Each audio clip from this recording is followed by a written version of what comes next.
the revelation of St. John the Divine, chapter 17.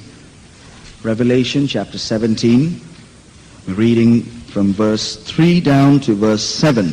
Revelation chapter 17, from 3 to 7. So he carried me away in the spirit into the wilderness, and I saw a woman sit upon a scarlet-colored beast, full of names of blasphemy, having 7 heads and 10 horns. And the woman was arrayed in purple and scarlet color, and decked with gold and precious stones and pearls, having a golden cup in her hand, full of abominations and filthiness of her fornication. And upon her forehead was a name written, Mystery Babylon the Great, the mother of harlots and abominations of the earth. And I saw the woman drunken with the blood of the saints and with the blood of the martyrs of Jesus. And when I saw her, I wondered with great admiration. And the angel said unto me, Wherefore didst thou marvel? I will tell thee the mystery of the woman and of the beast that carrieth her, which hath the 7 heads and 10 horns. Praise the Lord. John sees a very strange vision here. He sees a vision of a woman on a beast. And from the portion we just read, we know that the woman was not a very pleasant sight. And the name written on her was not pleasant either. And she was seated on a beast. And John's instantaneous reaction was to watch with wonder and amazement. And the angel told him, Are you wondering? Are you admiring her? Let me tell you who she is. In Revelation chapter 19, we read of another woman. In Revelation chapter 19, verse 7. Let us be glad and rejoice and give honor to him, for the marriage of the Lamb is come, and his wife hath made herself ready. There are 2 women mentioned in these 2 chapters. Who are these women? As we know, Revelation 19:7, that woman is the bride of Christ. The woman in Revelation chapter 17 is the bride of Antichrist. The bride of Christ is the church. The bride of Antichrist is the fallen church.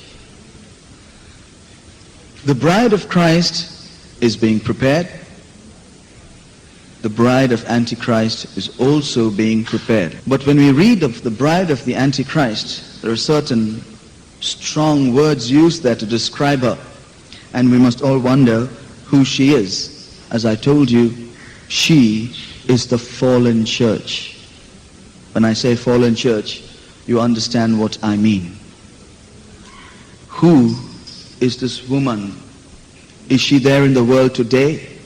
Yes. She was formed in the beginning of the centuries in the New Testament, and slowly she's been formed, and she's growing day by day, and she's going to be perfected.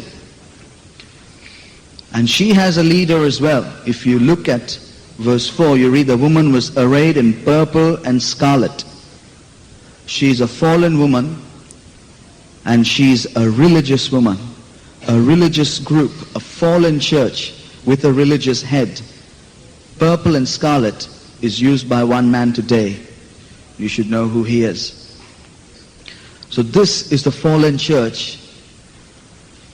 And there's one aspect of this woman we read of in verse 6. And I saw the woman, she was drunk. A woman who's drunk, she will not have a very pleasant behavior for us to see. But here she's not drunk with just wine. She's drunk with blood.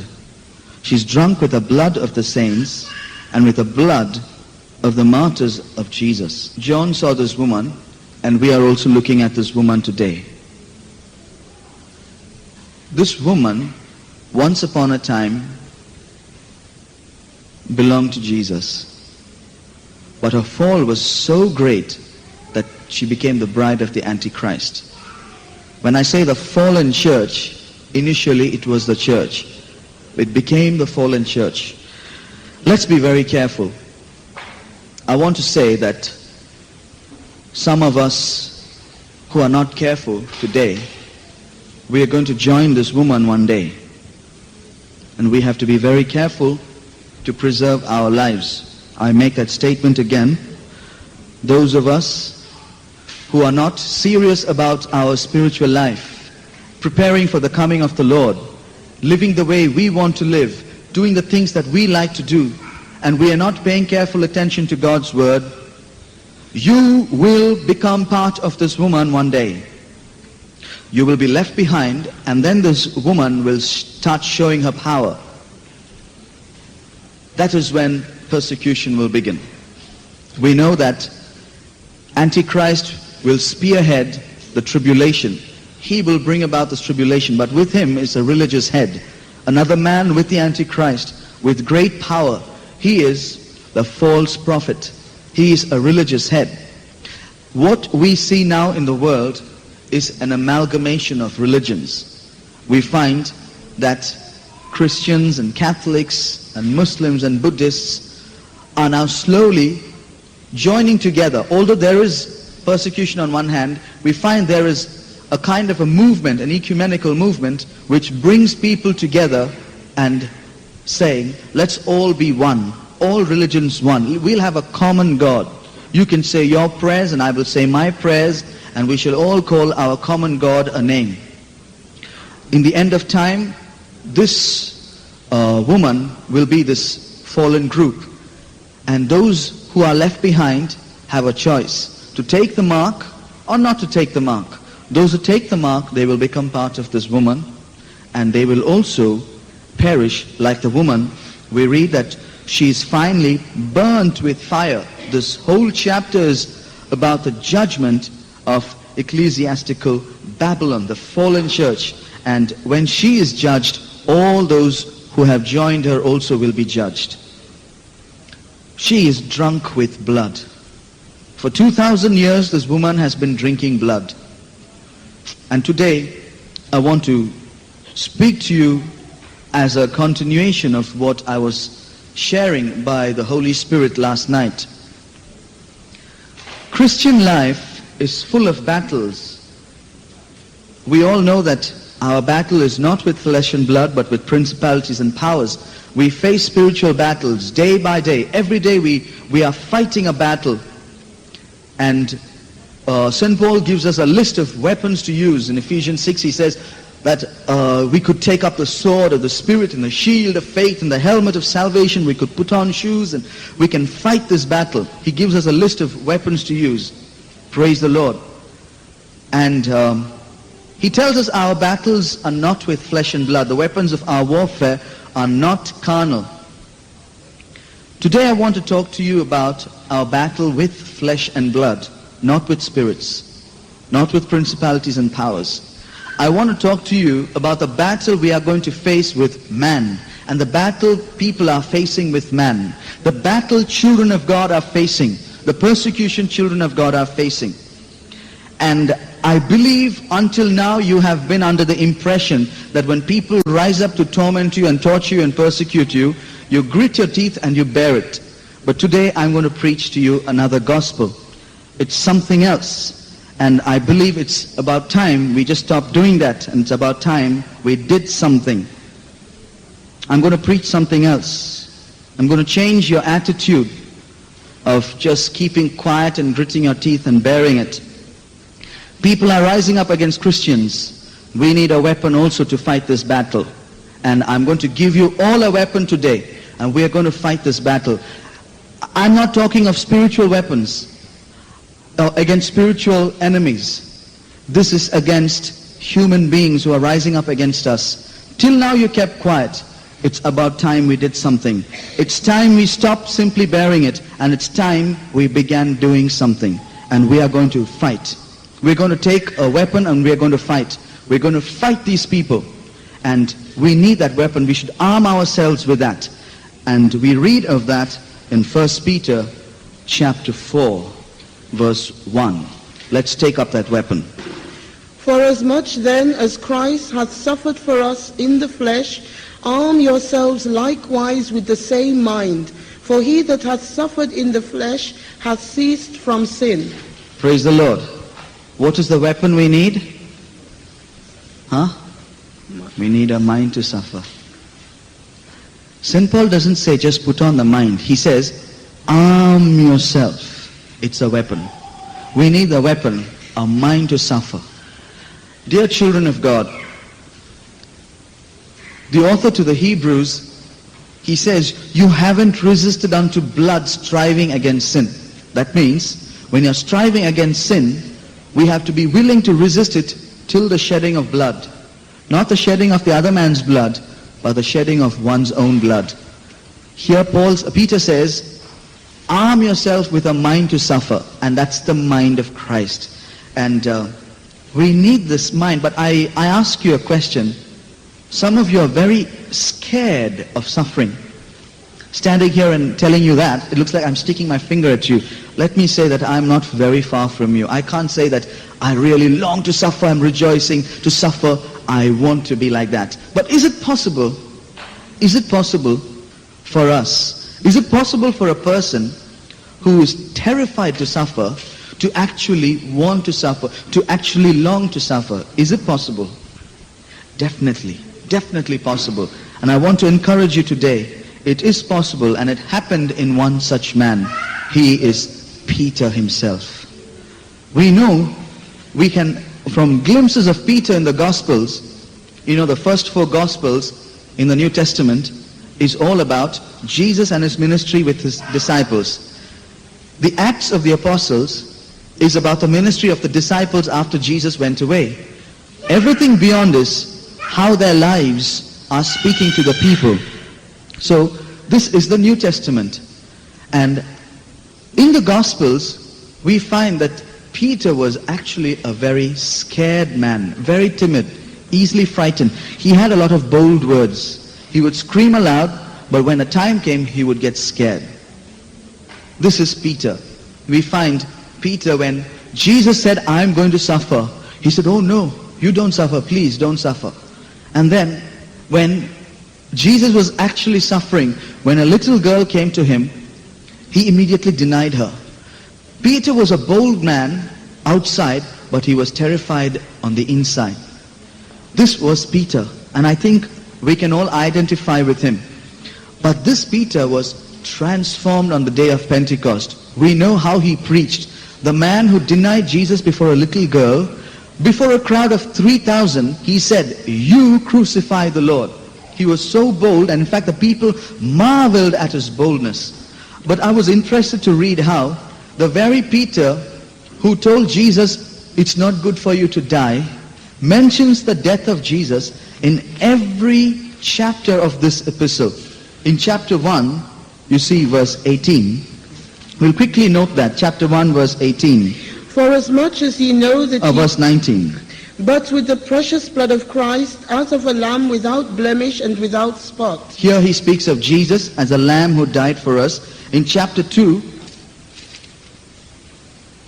you read, actually it's from verse 4 to verse 8, you read how Jesus was actually rejected by the people. Again he speaks of Jesus in chapter 2. And then again further down from 21 to 24, you can read verse 21.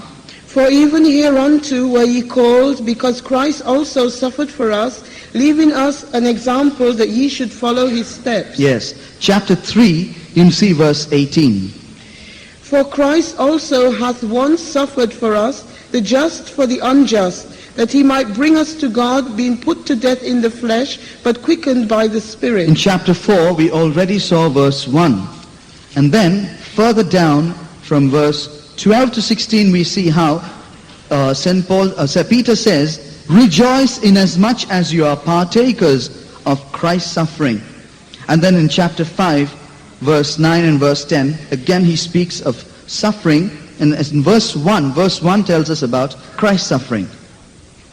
The elders which are among you I exhort, who am also an elder and a witness of the sufferings of Christ. A witness of the sufferings of Christ. You see, in all the 5 chapters, Peter speaks of the sufferings. The man who told Jesus, please don't suffer, please do not die.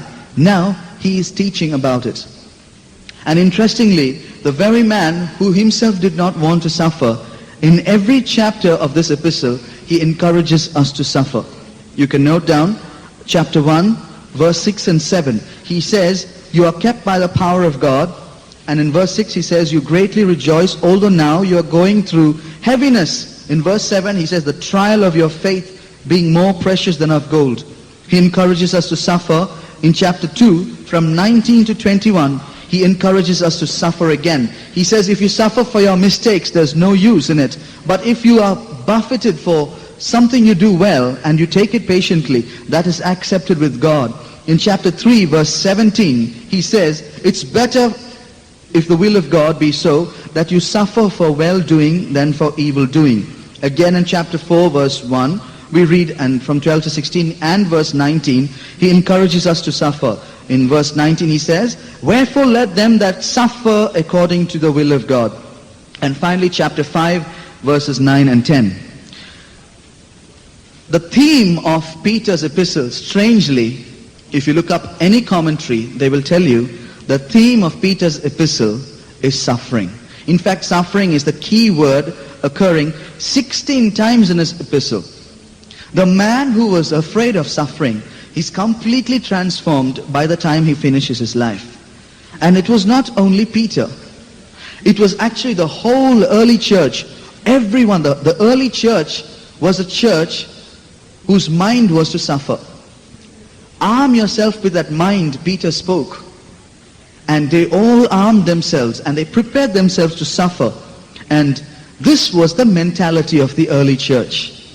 Now, today God is taking up this verse and speaking to us because something has happened. We also are the apostolic church. We are all following the same Jesus. We are following the same teachings of the apostles. But something has gone wrong. We are all afraid to suffer. Especially staying in the United Kingdom. This is a land where everything is provided for us. Even if you want to be poor, you can't be poor. Everything is given to us. And we can enjoy a life which we would not be able to enjoy if we were in some other part of the world. So when everything is provided for us, there is no suffering. We have food to eat, we have clothes to wear, we have houses to live in, we have our mode of transport, everything provided. And so we find that everything is comfortable. But we know that when everything gets comfortable, this mind is taken off. And instead, another mind is given to us. Opposite of suffering is loving pleasure. So this is the mind of the United Kingdom, a mind of pleasure. So staying in this place, it's very difficult to maintain the right mind. And today when I see the state of the church, something is radically different from the former church. The former church was, in every way the doctrine was the same, the teachings and the meetings were the same, but the mind was different. There, their mind was, every day when they wake up, they don't expect to see the end of the day.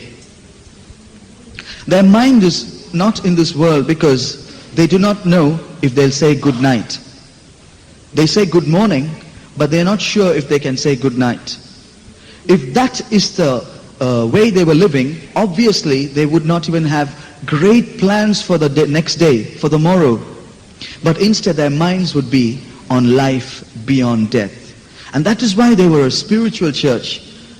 And what has happened today, we are completely different. Although we teach the same things, although we have the same doctrines, we have consecrated servants of God, we have to admit one truth, that mind to suffer has left the church. Why? What has happened? We actually have taken our eyes off the early church. It's a big mistake we have made. You know, an experiment was conducted with children. They were noticing that the handwriting of children was deteriorating very badly. And so an experiment was conducted and people were studying the way they were being taught.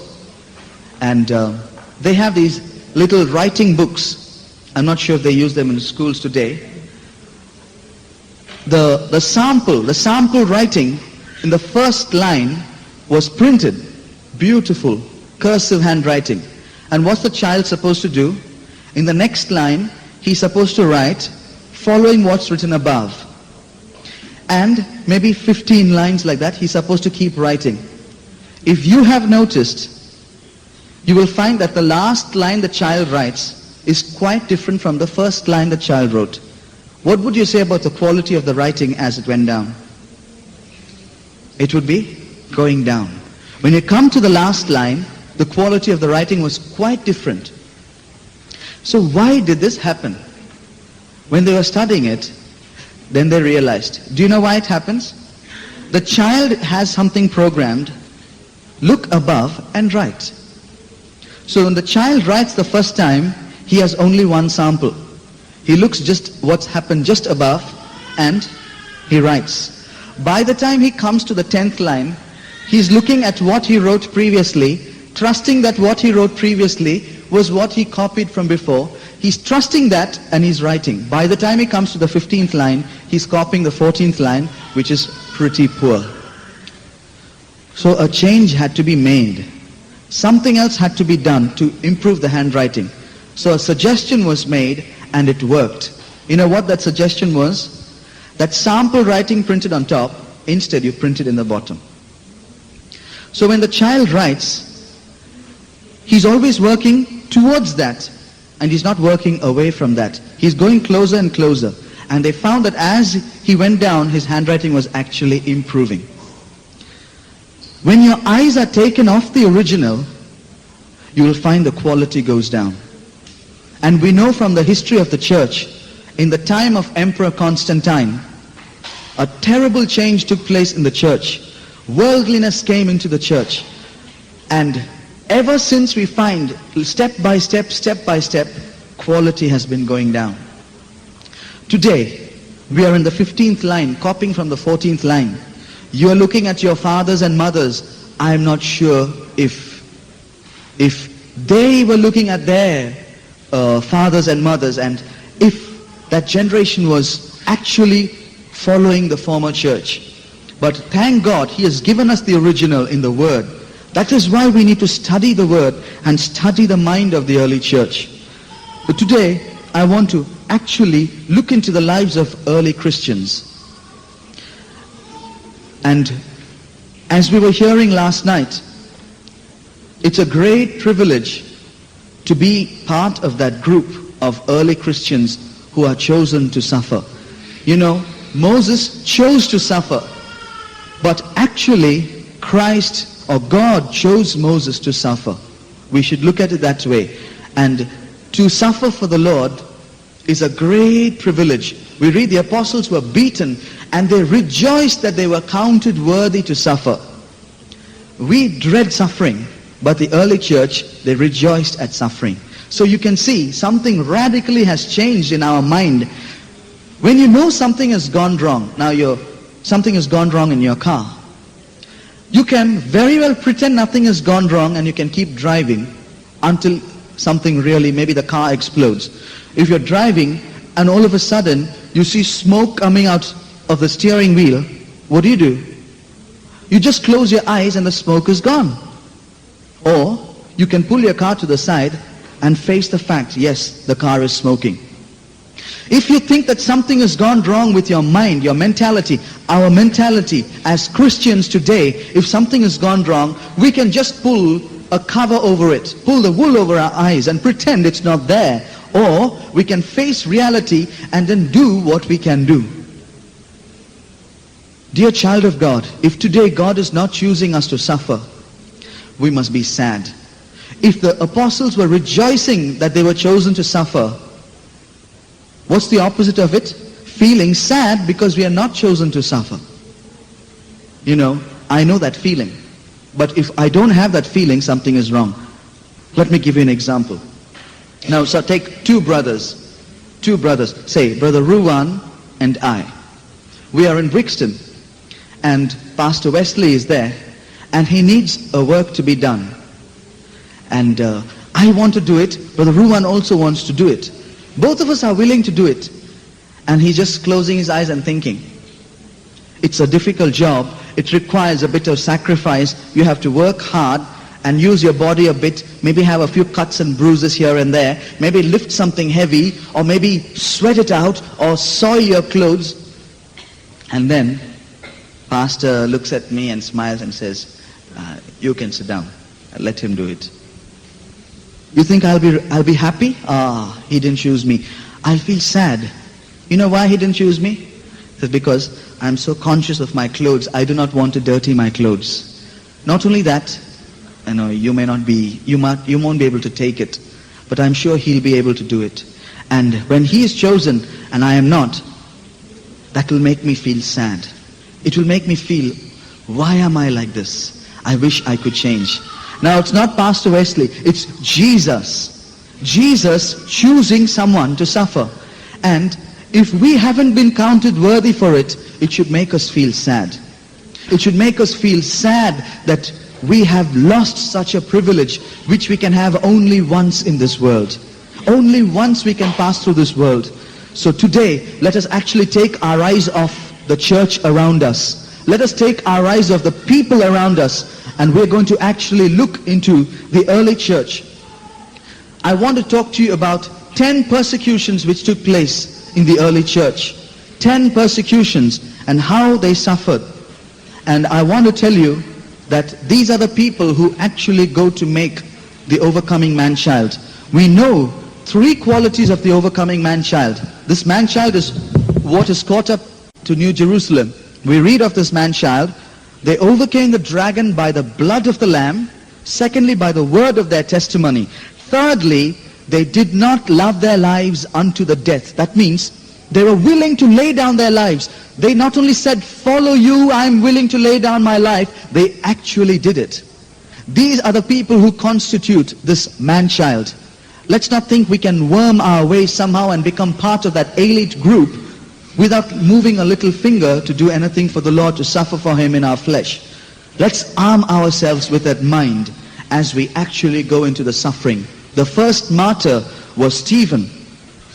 And as I read these things to you, as I mention these things, you must mentally actually go to that place and imagine it taking place. It's not just Stephen, it's brother Stephen, a member of the church. He's actually pulled out and the people are watching, and he's stoned with stones and he is killed. Brother Stephen was stoned to death. Years after that, in AD 70, Emperor Titus and his father Vespasian destroyed Jerusalem and all of Galilee, killing over 1 million Jews and selling the rest into slavery. The Jews were killed because they were God's children. Then I want to tell you something about the suffering during the apostolic times. All this is before the 10 persecutions. We know of the apostles of Christ and how they preached and how they taught. But do you know of the end of the apostles of Christ? What actually happened to them? 12 of them have gone to Zion. They are there. They preached, and all those to whom they preached, they've also finished their race and they've gone to Jerusalem. They've all gone to their place, but let's know how they went. James, the brother of John, he was beheaded in AD 36. When I said beheaded, remember, his head was taken off his body. Thomas, who preached to the Parthians, to the Medes, the Persians, the Carmanians, the Hyrcanians, the Bactrians, and the Magians, he was killed in Calamina when 5 horses pulled apart his body. You know, what I read is not going to be very pleasant for you, but I want us to face the truth. Instead of being so elite and so sophisticated and dignified that we'd rather stay in our cozy corner and find our way to heaven, let's actually take a glimpse into the early church and see what they went through. Simon, the brother of Jude and James the younger, was crucified in Egypt during the reign of the Roman Emperor Trajan. Simon the apostle, also called Zelotes, he preached in Mauritania, Africa, and Britain. He was also crucified. Mark, the first bishop of Alexandria, preached in Egypt. He was burnt and buried in a place called Bucolius during Trajan's reign. Bartholomew, is said to have preached in India and translated the Gospel of Matthew into their tongue. He was beaten, he was skinned alive, he was crucified, and finally in Armenia he was beheaded. Andrew, Peter's brother, was crucified and buried in Achaia. Matthew wrote his gospel to the Jews in the Hebrew tongue. After converting Ethiopia and all Egypt, he was killed with a spear. Philip was stoned and crucified in Hierapolis, Phrygia, and buried there with his daughter after years of preaching to the barbarous nations. James, the brother of the Lord, was thrown on a wall, hit on the head, and killed.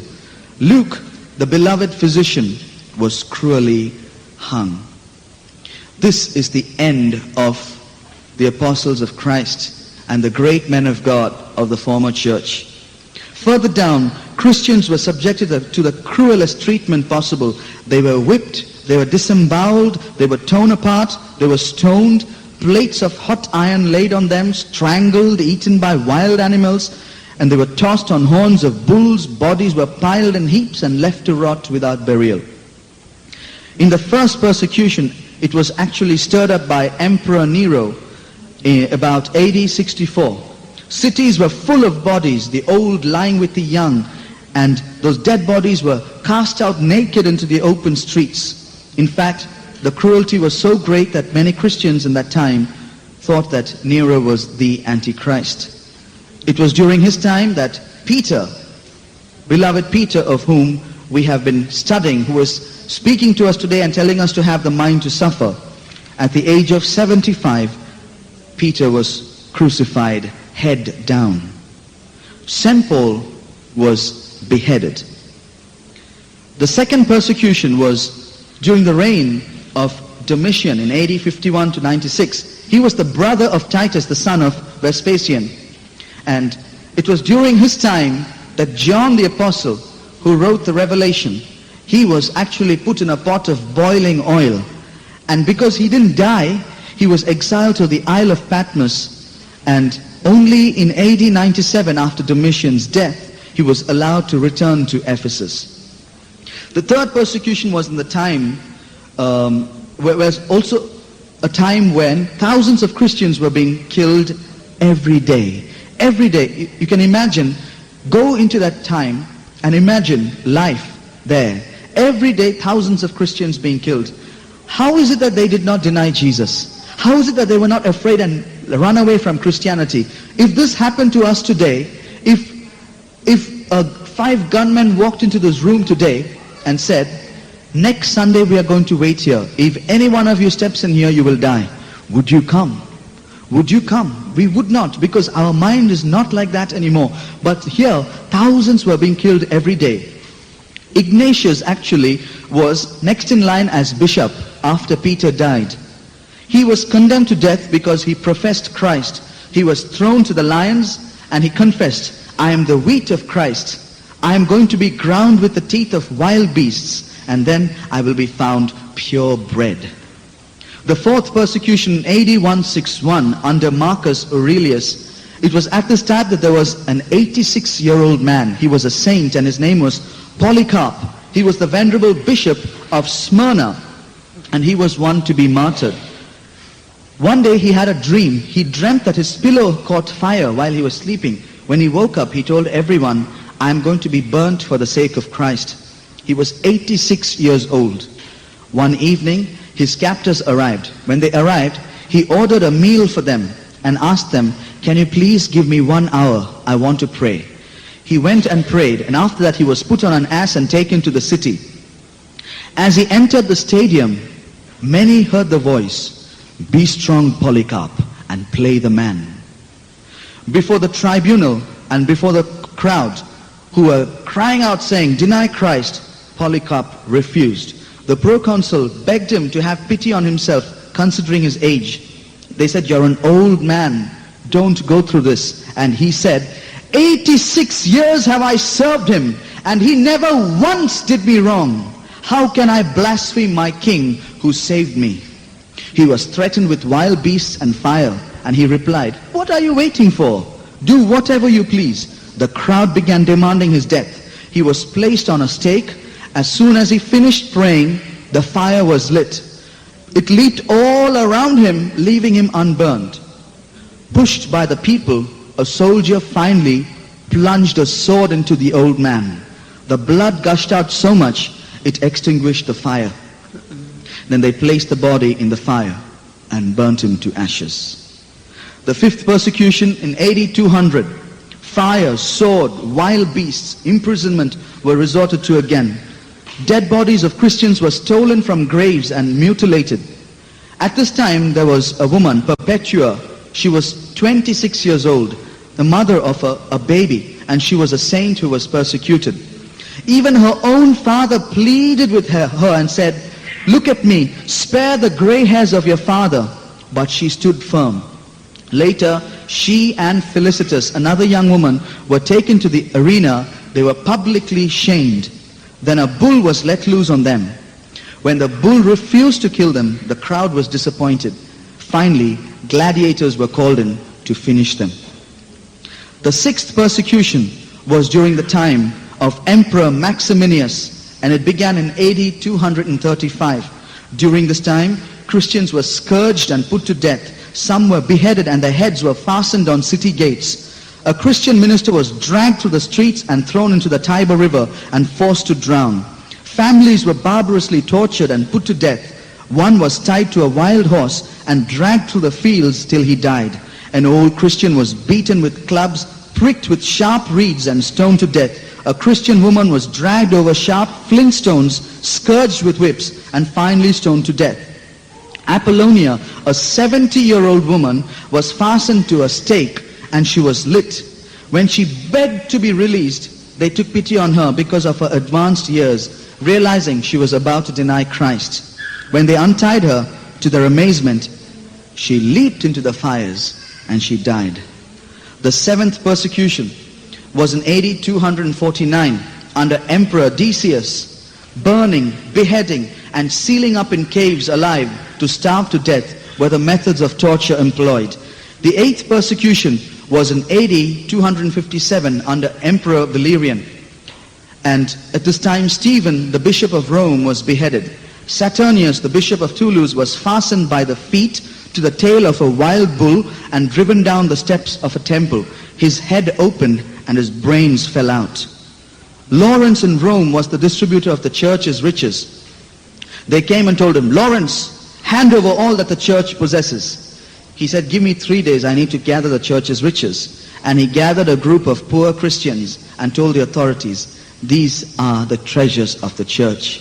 Because of this, he was whipped, he was beaten, tied to burning hot plates of iron, and roasted alive. The ninth persecution under Emperor Aurelian, beheading was primarily used. And finally, the 10th persecution was in AD 303. Further, there were persecutions under Julian, by the Goths, by the Vandals, the Spanish Inquisition, and a terrible engine of tyranny led by the Pope resulted in 31,912 Christians being burnt alive. Until today, this persecution is continuing. Christians are still being burnt and cut into pieces. In more recent times, things have occurred. Richard Wurmbrand, if you read his book, if you read the book of Vanya and Popov, you will find how people were put in prison. In prison, they were put in different rooms and they could not speak to one another. And even being in prison, instead of complaining about their suffering, they were burdened about other prisoners who did not know Christ, and they wanted to share the gospel. Somehow a Bible was smuggled in. The Bible was hidden, picked out page by page, and distributed secretly. And they were memorizing books after books, not verse after verse. And when they memorized this, they found that there were prisoners to whom they could not meet or give because they were being watched. So finally they decided. They tapped the walls and they found that the other prisoners could hear the tapping. So when they came together for meals, they worked out a code. If I tap once, that one tap is A, 2 taps is B, 3 taps is C. And imagine sharing the gospel. Their knuckles were sore with knocking the walls, but they shared the gospels through knocking and people got saved. This was the mind of the early church. There were even evangelists a few years ago. One man, he went into a tribal country And both he and his wife, who was pregnant 7 months, both of them had a burden for this tribal nation. And there was actually a tribe living right on top. And they said, we must go up this mountain and go and meet them and give Christ to them.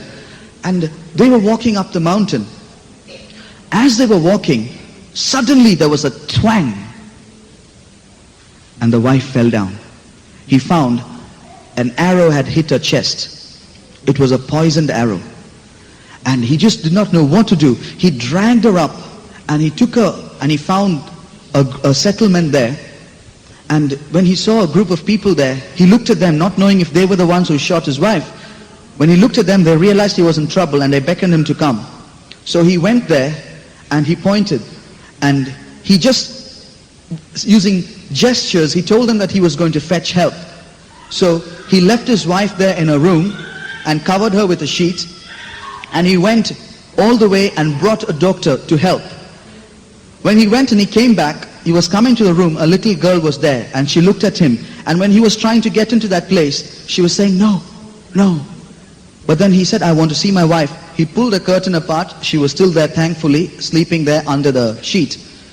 And he looked around and he sensed this girl was trying to tell him something he couldn't understand. Finally, the people of the tribe, they brought him a bowl of soup. It was a meat soup, and they were asking him to drink it or eat it. So every time he went to eat it, she was saying, no, no. And he couldn't understand why. But then the doctor said, shall we go and have a look at your wife? So he said, okay, we'll go. He went, he pulled the sheet apart to find that only her head was on the pillow. The rest of her was in that soup. And what was his reaction? He said, God, if there is a group of people in this world who are so barbarous, they could do this to me. Lord, I want them to know you. He stayed there despite what happened. 800 people were saved there. This is the mind of Christians throughout history. But coming back to where we are, what is our state today? Now, I am not saying therefore we have to be stoned, we should go and seek people to kill us and therefore go and do something foolish. I am just telling you that mind to suffer has left the church. Let us really seek the Lord. St. Paul says, arm yourself with a mind to suffer. Remember all that list I read to you. They're all going to the same place where we are going. Will we dare to somehow stand there? You'll see all around you people who died for Jesus, people who suffered for him. And we can't just stand there the way we are. Shall we stand? We are in the presence of God, and the Lord has been speaking to us. Christians are still suffering. Christians are still being persecuted. We do not know if anything will happen in the future in the UK, but it very well can. But let us have this mind to suffer now. When everything is well, let us not relax and forget him. Let us put on the mind to suffer. Jesus is speaking to us. Those who choose not to suffer, you can escape this suffering. But a greater suffering awaits you after the coming of the Lord. If you choose not to suffer, again then, you can take the mark and escape that suffering. But then for all eternity, you will suffer in the lake of fire. Oh, dear child of God, make your calling and election sure. Arm yourself with a mind to suffer. I am sure that this message has troubled many of us, but that was the intention. It has troubled me, and I'm sure it has troubled you. It has not left you with a pleasant feeling inside. You may not enjoy your lunch today. Praise God. That was the intention. I want us to be disturbed. I want us to come to the realization that our mind has to change. Let's arm ourselves with a mind to suffer, and let's tell the Lord, Lord, please change my way of thinking. Change my mentality. Dear child of God, you may never get to suffer at the end of it, but if you cannot go to heaven without that mind, you may never